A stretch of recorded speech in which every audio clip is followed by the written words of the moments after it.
Hello, this is Pauline Jennings. Welcome to Musician Talk.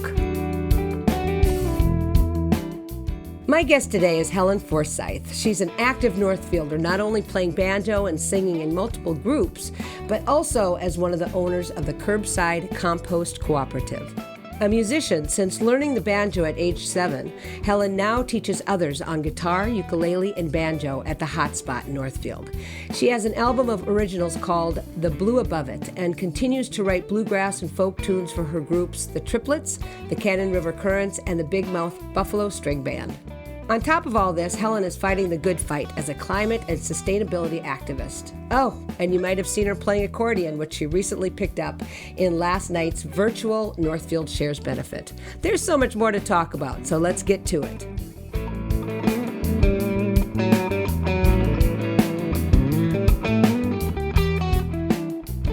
Hi, Helen. Welcome to Musician Talk. Hi, thanks for having me. Oh, you're welcome. So how are you handling the last 10 months? How have you been handling it as far as a musician? It's been tough, I would say. There's just a lot of challenges in getting together with other musicians. And that is a big thing that I love. Right. It's also been tough to find ways to perform. I felt pretty lucky in the summer. My music is very much oriented towards the type of thing that would be played at a farm or at a campground or, various outdoor locations. So Yep.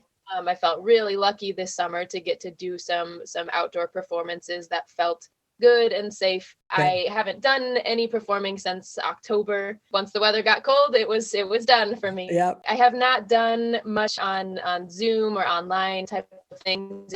It doesn't appeal to me. Sure. And I'm grateful in that the bulk of my income doesn't have to come from performing. So I've been able to just say, you know what, I don't like Zoom shows, so I'm not doing them. Good for you. Good. I'm glad that you have some other income because that's so tough. And really doing that stuff online, I don't know, unless you're famous, it just does not generate much income. I don't think. Right. So Helen, have you found any silver linings to this social distancing, staying home process we've been going through? Yeah, absolutely. Oh, good. One big silver lining for me is that really just before COVID and quarantine, I inherited an accordion. And so that has been a big joy. And the accordion is a really lovely instrument to play by yourself because there is so much that you can do on this one instrument. And so having time and space to really invest in learning how to play that instrument has been a big silver lining and something that I think would have taken me a lot more time to get acquainted with if it had not been for some changing life circumstances. Yeah. Oh, that is so cool that you picked that up. And has it been really, really difficult? Or are you finding that it's kind of coming easy to you? Oh, it's been difficult. It seems so hard to play that.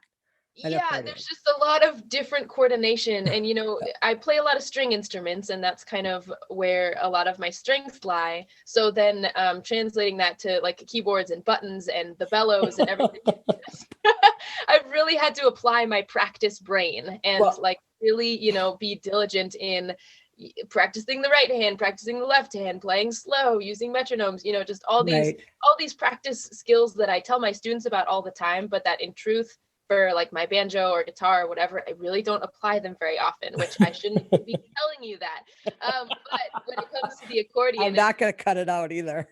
I really have to practice and be studious about it, which has been really fun.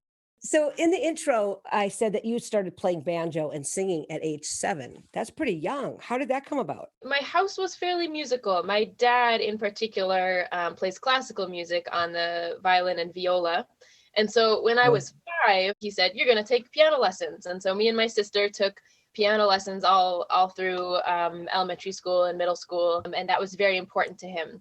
And so when I was 7, my mom and I think we were riding around in the car, and my mom would play Bluegrass Saturday Morning on the radio, and Pete Seeger and all these different things. And I said to her, Mom, I want to play the banjo. And it was not too outlandish of a thing for me to say because my mom had played the banjo when she was in her 20s. Oh. And so we had one in the house. So I knew what it was. Excellent. It didn't really come out of the case, but I knew that it existed. Right. And so she was thrilled when I said that. And at this time we lived in Minneapolis. and she brought me to lessons at the Homestead Pick and Parlor. It's a really, really wonderful music shop for bluegrass and folk and old time. And so I took lessons there for a couple of years, and the people there were just really thrilled to have a little 7-year-old who was taking lessons and, playing the banjo. So then when I was 9, we moved to Northfield. And so we would still occasionally go up for banjo lessons, but it was a little bit more here and there.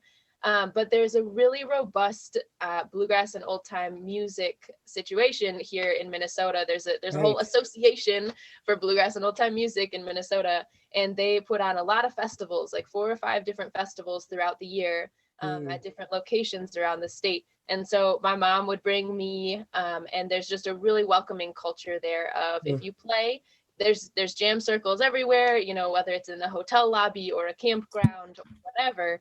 And so it's very encouraged to like show up and plop down, whether or not you know everybody. And so that was a really exciting and supportive environment for me. Yes. There's also a really wonderful program called Grass Seeds that takes place at one of the festivals. And it, takes young people and sticks them in a band for the weekend, and you rehearse. And then on Sunday, you perform whatever you've got. I love that. I did that when I was 13, and I realized like, oh my gosh, I kind of like performing and I like singing and I like harmonizing. And it was, a lot of exciting realizations. So then from there, it was just kind of seeking out more opportunities to sing and play with other people. And there's a good community in Northfield of bluegrass and old time musicians who have totally supported me and taught me a lot through experiencing singing harmonies and jamming. Well, first I want to say it seems like bluegrass has a real strong tradition of mentoring. What you said about them being so welcoming sounds just, so delightful and perfect for a kid to go and be supported by adults like this is so important. When you started singing, did you take any lessons for that? No. A couple years back, my mom bought me for Christmas some lessons, some voice lessons from Laura Caviani. I think. Oh, nice. Yeah. But that was when I was 22 or something. And that was the first time that had happened. Yeah. I don't know why singing happened so naturally for me. And I think it has a lot to do with like getting to just sing with other people a whole lot since I was young. But yeah, no lessons for the most part. I think it's easier to become a singer without lessons. Not that every singer shouldn't take lessons. I think it's good for all of us. But because we're singing along to the radio, we're practicing for fun, right? But you're singing all the time. And totally. Yeah, the other thing that makes me think of is I did sing in choir in middle school and elementary school. I had a really remarkable elementary school choir teacher at both of the elementary schools that I went to, who I feel like just did really amazing jobs of like making kids excited about singing and singing together and picking songs that were like so fun to sing. Oh, good. But then after middle school, I wanted to sing my own parts, and I wanted to sing, the folk songs that I liked, and was not so crazy about the singing styles and the content that we would sing. Sure. So I kind of branched away from that. But I'm sure that singing in choir was really helpful in building my ear around harmonizing and absolutely melody and all that. So do you still live in Northfield? I do, yeah. And you're in a few bands here. Why don't you tell us about those? Yeah, the couple of groups that I perform with, one is a duo that we call ourselves the Triplets. That's with my friend Parker, who's a cello player. And we went to high school together. And so knew each other that way. And then Parker went to school out in Boston and would come back over the summers and we'd play together. So that's been a very a seasonal gig. And it's a duo called the Triplets? Yeah. That's great. And it's cello and banjo. Yes, it's cello and banjo. Very cool. Yep.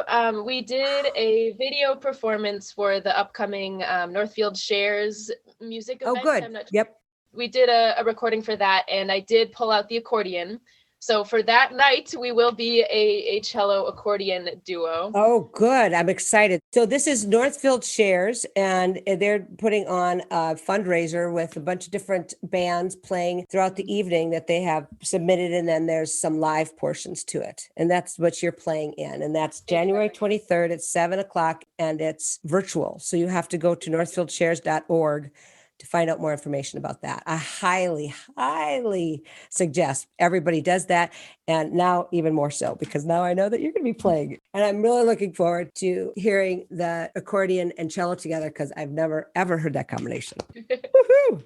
All right. So there's some other bands that you play with. Yeah. So another duo that I play in is with my friend Delia. We are the Cannon River Currents. And Delia is a fiddle player and another singer. And so we do a lot of old time stuff, a lot of Irish fiddle tunes. Really enjoy that. And the banjo and the fiddle were really meant for each other. So yeah, there's nothing that I love more than playing fiddle tunes on the banjo. More recently, over the last year or so, I have started playing with the Bigmouth Buffalo String Band. And that is a group of 4 people, 3 of whom we were talking about choir, 3 of whom met each other in the Luther College choir. And what I love about playing with them is the harmonies. The 3 of them have been singing together for a lot of years. So I feel very privileged to add to the mix. So we're a full band of a bass, a guitar, banjo, and mandolin. And that is a great segue to the first song, which is called Speak Your Mind. And that's by the Bigmouth Buffalo String Band, which, by the way, I love that name. You wrote this song called Speak Your Mind, right? Why don't you tell me a little bit about the seed for the song and how it came about? This song is about wanting people to speak their mind, wanting people to communicate. For me, particularly, this song is about men in my life, not feeling listened to or not feeling like communication is going well with men. Got it. So that's where this song comes from. I think we should just take a listen to Speak Your Mind, written by my guest today, Helen Forsythe, with her band, Bigmouth Buffalo String Band.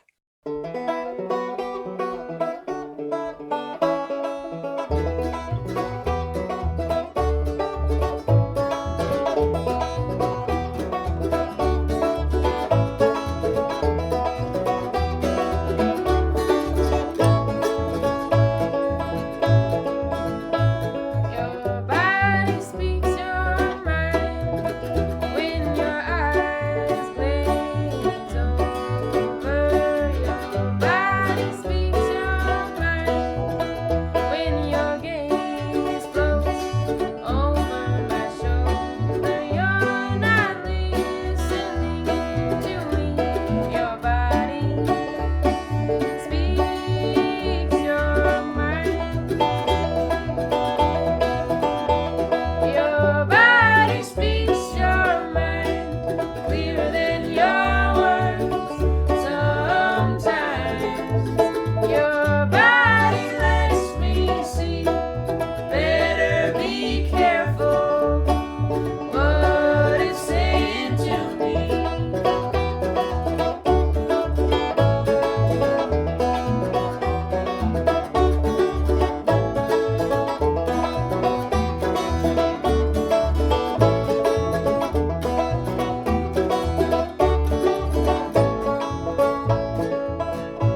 You're listening to Musician Talk, hosted by me, Pauline Jennings, with guest Helen Forsythe. You just heard her song, Speak Your Mind, played with her band, Bigmouth Buffalo String Band. Your body speaks your mind cleaner than your words. Your body lets me see, better be careful what it says to me. I love that line. That refrain is really, really well written. And your voice is so well matched for this kind of music. It's like a modern, old-timey voice. It's just a really great blend. And the harmonies, of course, I just love. Nicely done. You guys are matching vocals really, really well. Thank you so much. You're welcome. So why don't you go ahead and tell me who is in this group and what they're playing? Yeah, absolutely. So Nick Vandekroll is on the bass and singing harmonies. And Jeffrey Lackman is playing guitar and also singing harmonies. And Colin Cosgrove is playing the mandolin and also singing harmonies. Perfect. Yeah. And where was this recorded? It sounds like a live recording. That's right. Yeah. So we recorded this over the summer at Nick's grandparents' house. Got it. So you are teaching at the Hotspot. What is the Hotspot? It's in Northfield, right? Yeah, so the Hotspot is in Northfield, and it is a place where you can rent studio time. There's a number of different musicians who teach there, such as myself. There's a violin teacher, there's a guitar teacher.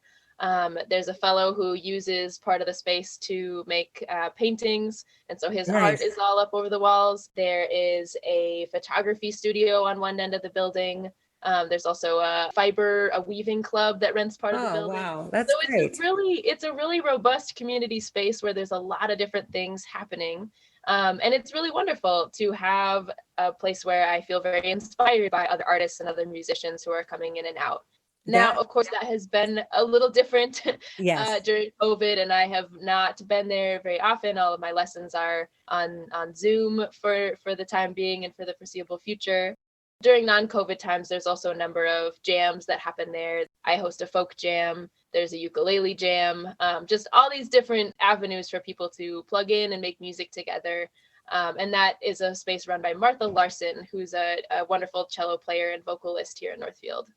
Yeah, I want to call her and get her on the show, definitely. Yeah. And I'm so glad that we were talking about the Hotspot, because people need to know about it. It just sounds, when COVID's over, such a vibrant community for artists. It's just lovely. I've been saying I'm going to go to the ukulele night because I know about 4 chords on the ukulele. That's all you need. Yeah. That's all I need. That's what Rachel said. So, but I haven't made it yet, but I will. Okay. So how long have you been giving lessons? I have been giving lessons for about 7 years now. Encapsulate your favorite aspects to teaching. Well, I love making music with people, and this is a way that I get to do that. Right. I love watching people grow and get better at a thing that they are choosing to do. My students range a lot in age. So I've taught people as young as 5 and as old as 75. I love that. I love, getting to experience all these different people and like what brings them to music, what brings them to the banjo or the guitar or the ukulele. I feel like it's just a really lovely way to support people in doing something that they enjoy. That's wonderful. Before we get to the second song, I wanted to ask you about your struggles as a musician. I think that when we talk about our struggles, it helps other people that are struggling out there. It's a really great question. I think I struggle to, take myself seriously as a songwriter. It feels a lot easier to sing John Prine or Gillian Welch or all these people who have written all these amazing songs. Right. It's sometimes so much more comfortable and less vulnerable to just play other people's songs.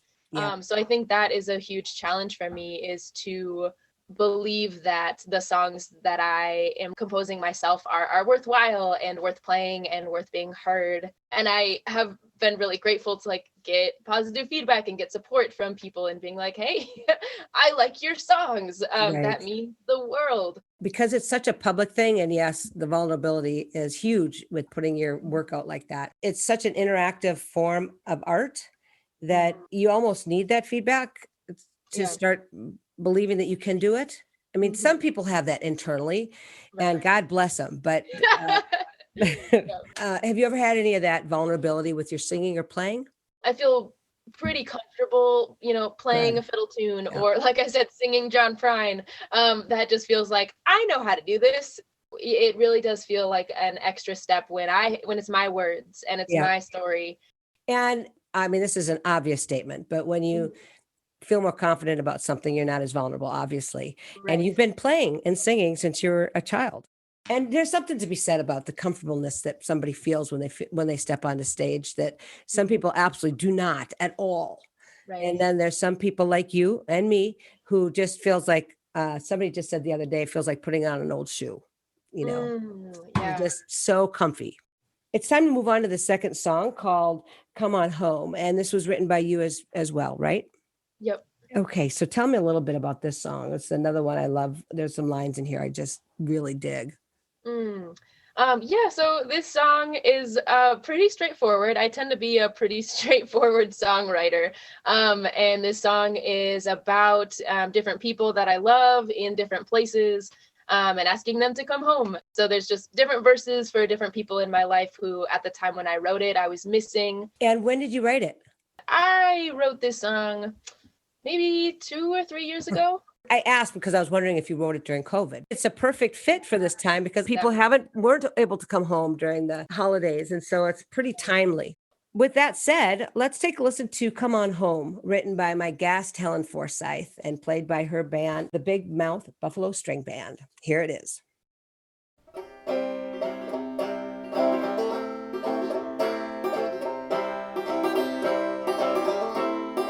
I've got a friend in Philadelphia. She's been there for years now. She comes home about every summer and spends some time looking at the stars and shake our hands at the lights of ours. And I know a couple years more she'll be coming home. And I've got a friend in Chicago. She's been there about a week now. Got some family to spend some time with. But I'm stuck here and I wanna hear. Got so much to share and I can hardly bear the time. So she'll be coming home. Oh, come on home. Come on home. You know I love you and I'm thinking of you, so just come on home. Come on home. Come on home. You know I love you and I'm thinking of you, so just come on home. I've got a friend out in Montana, works on a stone, masonry crew, writing glacier. I hear it's beautiful. Come October when the job is done, she'll be back. We'll have fun when she boards that train to take her home. But I've got some friends out in Boston. They're both musicians whom I like to play. It'll be a while before I see 'em back in Minnesota. But I can dream that they'll quit that scene and find their way back, cut that East Coast crap and come. Just come on home. Well, come on home. Come on home. You know I love you and I'm thinking of you, so just come on home. Oh, come on home. Come on home. You know I love you and I'm thinking of you, so just come on home. And I've got a sister, she's a ways away now. Don't know how to reach her from quite so far. She's on the other side, across that lonesome river. But every once in a while I get a glimmer in a song or in a picture, and I know she means home. Well, come on home. Come on home. You know I love you and I'm thinking of you, so just come on home. Oh, come on home. Come on home.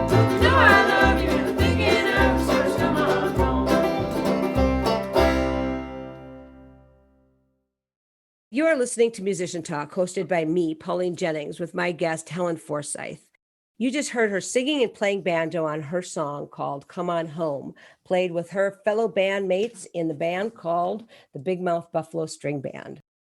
I want to talk about the genre this is, and it's bluegrass, right?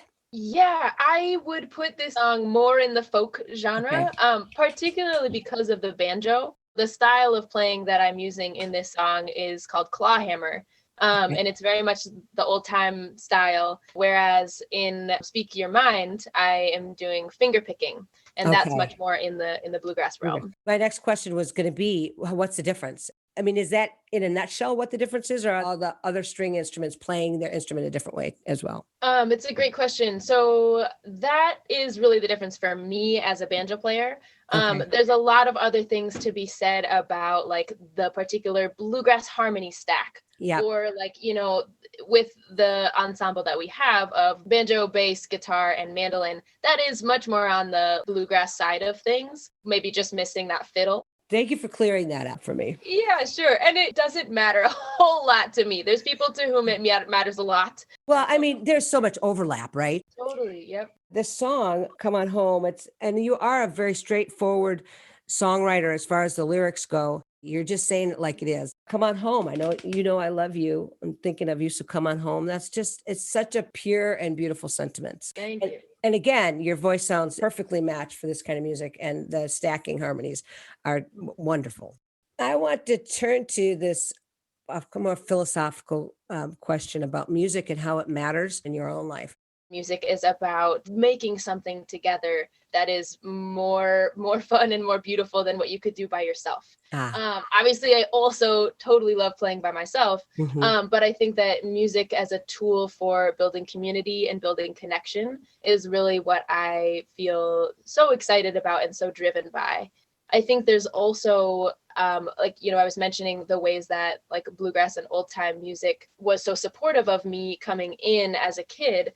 And I think that the practice that both of those styles of music have of going in rounds and Mm. taking turns, Yeah. and passing the song choice around, passing the solo around. I think that is a really beautiful practice of democracy, and a really beautiful practice Yes. of like everybody having their say, everybody getting their voice heard. And so I think that giving people an experience of that in music, for me, makes me feel hopeful that we can make those types of experiences in other places too. I work in a worker cooperative where we make decisions together, and there's not one boss who gets to say, this is how we're going to do this. We get to talk about it and make the decisions together. And I think that music is a place where that can get practiced. Nicely said. Music as Yeah. a tool for building democracy, building communication, and really having people just as simple as taking turns, I think is really valuable in our world where that doesn't sometimes exist in a lot of other places. In this workers cooperative, when you disagree, what do you do? We talk about it. That works. I mean, sometimes somebody's got to compromise. We collect people's compost. We're pretty unified in what the goal is, and the goal is not that complicated. The goal is to divert waste from the landfill and run a sustainable business. All of the decisions that we need to make feel very discussable, and we do exactly what I mentioned in music, where we take turns and we make sure that everybody gets heard. And sometimes people have to compromise, but we figure it out. That's great. This company's called Curbside Compost. What a great idea. Great company, and a great thing for the community too. I could talk to you for hours, but we're coming to the end here. We've come to the portion of the show called Worst Gig, Best Gig. And so I would love you to tell me what comes to mind when you hear me say, what's your worst gig? I had a gig where I was just backing up a friend of mine vocally. And I wasn't playing banjo because we really hadn't like rehearsed it very much. Okay, I can see where that's going. Probably, the big thing is like, if you don't rehearse very much, things tend to not go as well. Right. And I am so used to having my banjo to just sort of, or an instrument of some kind to like ground me. Sure. And so my friend had this set of like many, many very sad, slow songs. Oh, And so I was just on stage, have no clue what to do with my body. having just no clue. And I just wanted so badly to have a banjo to just like cling to as my little safety blanket. We didn't bomb it or anything, but it definitely was one of my more uncomfortable. That's pretty tame as far as worst gigs go. So good for you. Yeah. And that hand thing, boy, a lot of people talk about that. I'm also an actress, and I was just talking about this with somebody else. When you're thinking about your hands, you're no longer in character, but you don't have a character when you're yourself on stage, right? Yeah. And then you have all this downtime, like with solos. I step back from the mic and put my attention on the solo person, but I'm still like, well, should I dance? And then I'll start dancing. And then I'm a little bit off the beat because I'm really not in the moment completely because I'm thinking about what I look like and what I should be doing. Exactly and if I would just relax and not overthink it, I would be in much better condition. So. That's exactly it. Okay, so I bet you've had a lot of really great gigs, but what comes to mind is some gig that was really special? Yeah, well, what comes to mind is I got to perform a couple of times this summer at a campground in Decorah, Iowa. The Bigmouth Buffalo String Band that I mentioned has connections to that particular campground. And because this summer was so sparse with performing, and because, the months before that was completely dry, it felt so special to play. Right. And, a lot of people who were camping hadn't heard live music in however many months. So they were also super appreciative and excited. And I think also for me, since a lot of what I've done is like performing just as an individual or performing with one or two other people, performing with a band of four feels really special because there's so much that you can do with the harmonies and with the instrumentals and all that. So I think that first campground gig of the summer, I would say, was one of my favorites. We got to watch the sun go down, and there's like, little cotton from the cottonwood trees floating along, and just, it was just so picturesque and beautiful. So yeah, that's a favorite gig of mine. That's great. I just think there's nothing like outdoor gigs. There's something about the wind in your hair when you're outside singing that just is, there's nothing like it. There really isn't. Absolutely. Yep. Before we wrap up here, I want to give you a chance to talk about where people can find you online for either lessons, your music, your writing. You can find me on hotspotmusic.org. That's where you can find me as a teacher. And then you can find me on Bandcamp as a musician, just Helen Forsythe. My album is called The Blue Above It. And when did you record that album?